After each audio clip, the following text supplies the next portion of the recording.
If you notice that getting up from a chair feels slower than it used to, if the first few steps after sitting feel stiff or uncertain, if stairs have started to feel like something you measure before you take them, then this message matters more than most people realize.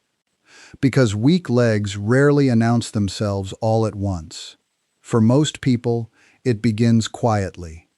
A hand pressing harder into the armrest, a pause before standing, a moment of hesitation at the curb, a habit of looking for the railing before the first step, a small shift in how you move through your own house. And one day, a person realizes something that lands heavier than they expected. It is not just that their legs feel tired. It is that they no longer trust them the way they once did. That is the part that troubles people most. Not the muscle alone, not the ache alone, not even the slowness alone. It is the loss of confidence. It is the feeling that your own body has become uncertain beneath you. And yet here is the part that should give many people real hope. In many cases, that change is not simply a matter of birthdays. It is not always a sign that strength has gone for good. Very often, the legs are responding to something much plainer. They are answering the life they have been given. Less load, less movement, less nourishment, less challenge, less reason for the body to keep them powerful. That matters, because what the body can reduce, the body can often begin to rebuild. Not overnight, not by wishful thinking, not by one special food, one powder, one drink, or one trick, but step by step, meal by meal, day by day, the body can be reminded. It can be reminded that these legs are still needed. It can be reminded that they still have work to do. It can be reminded that they must still carry a life. Now let me say something important before I go further.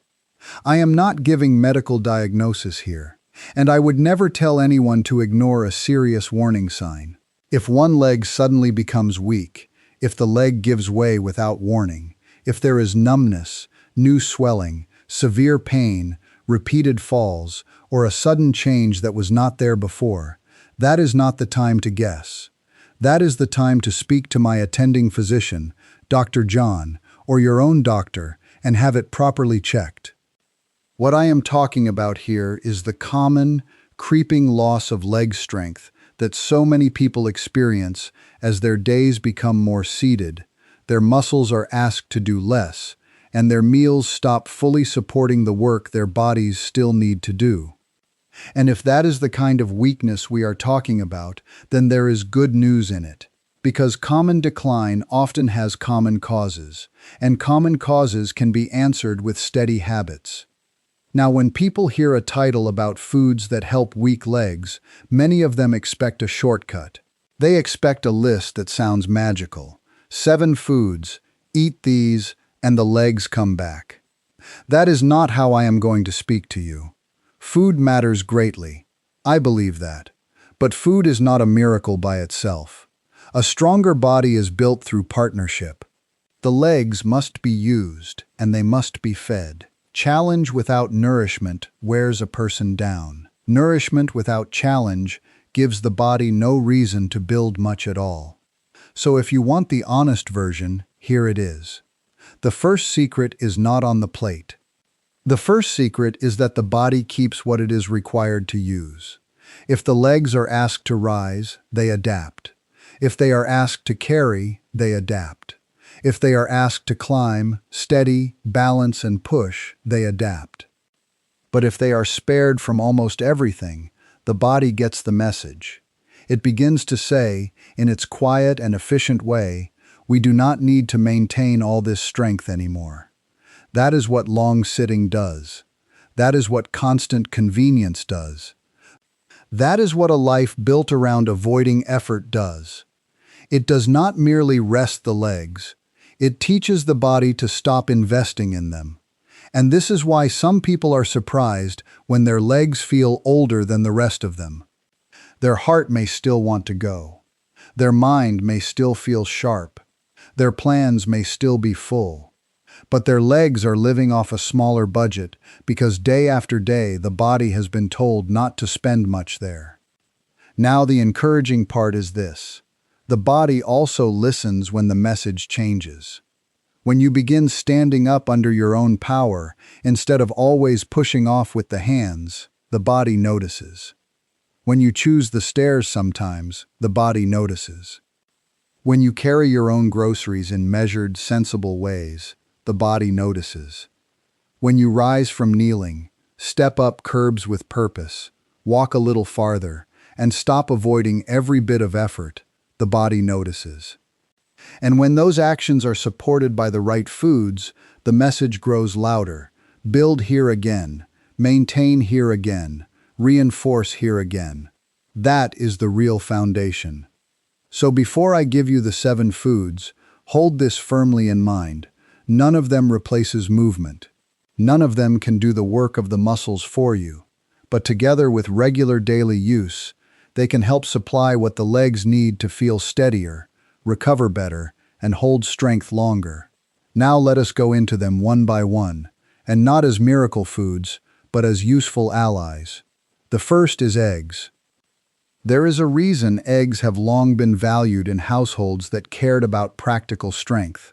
They are simple, familiar, and rich in high-quality protein, and protein matters more than many people realize, especially as the years go on. Muscles are not maintained by memory. They are maintained by rebuilding.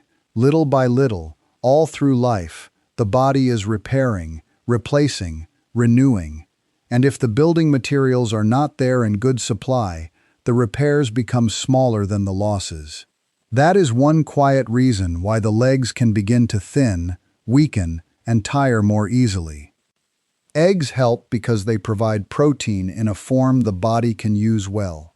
For many people, they are also easy to prepare, easy to combine with other foods, and easy to keep as a regular habit. A breakfast that includes eggs can do more than fill the stomach. It can begin the day by giving the body something to work with.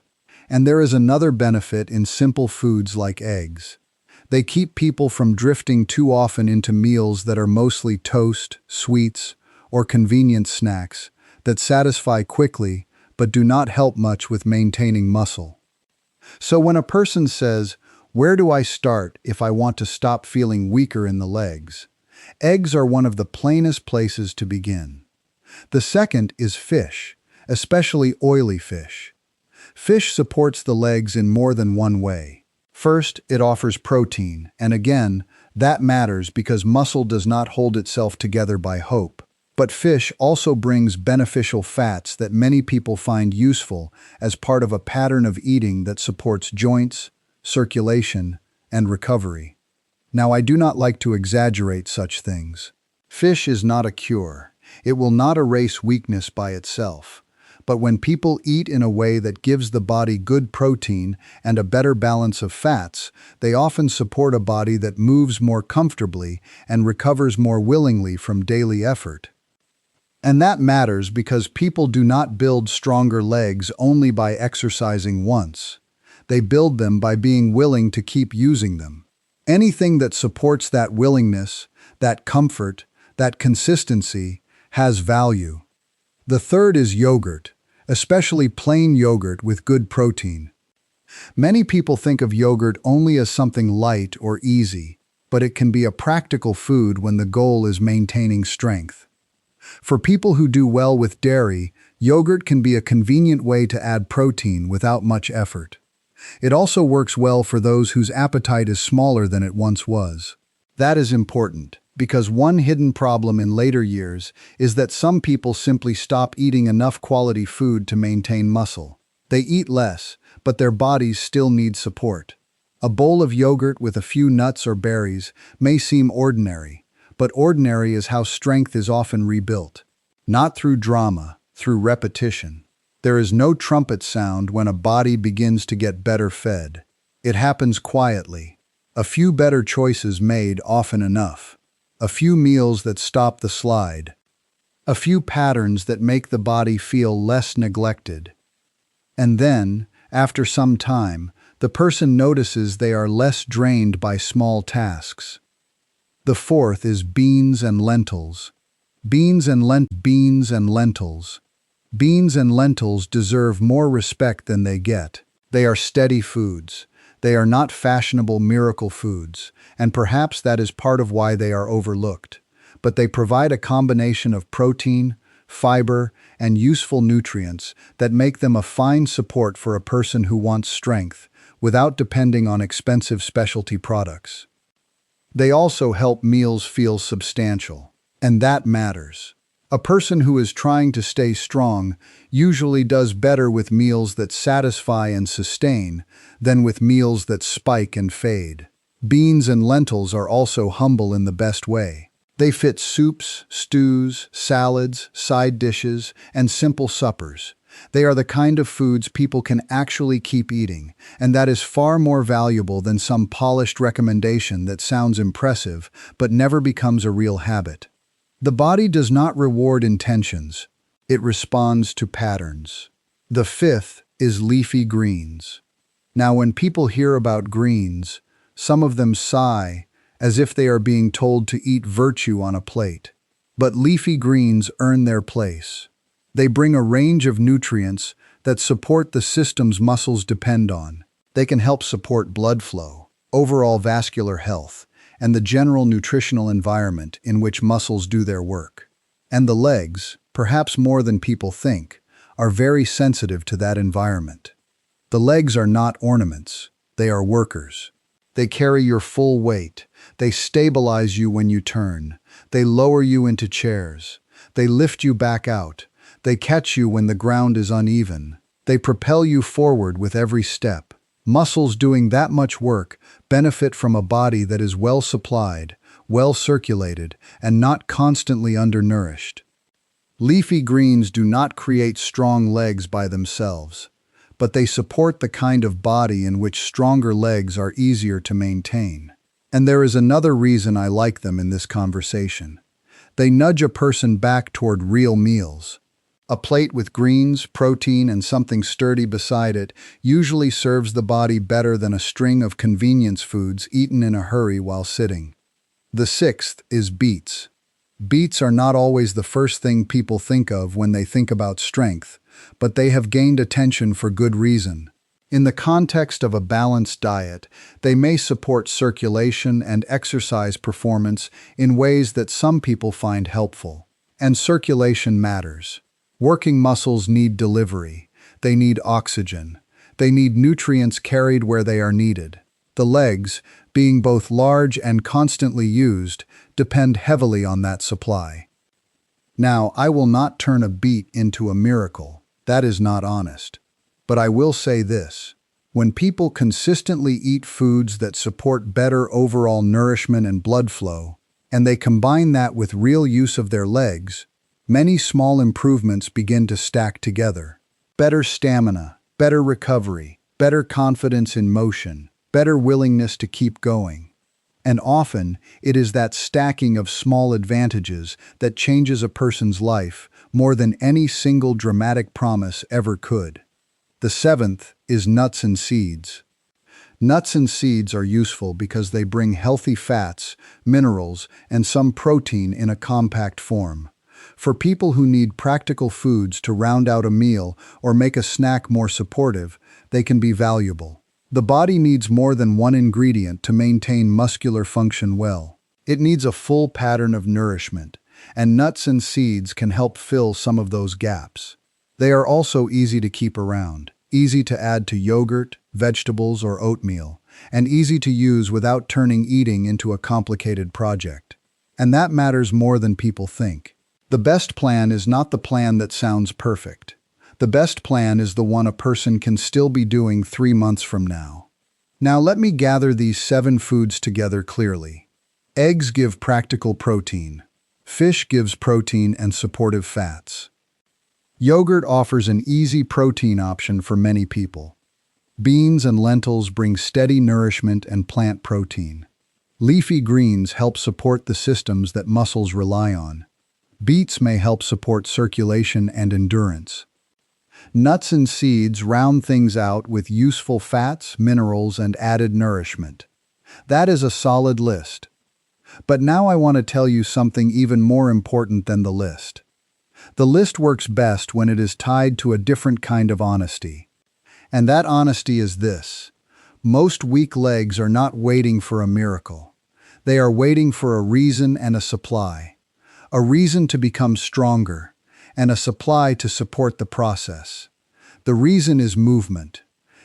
The supply is food. Together, they are powerful. Separated, they are weaker.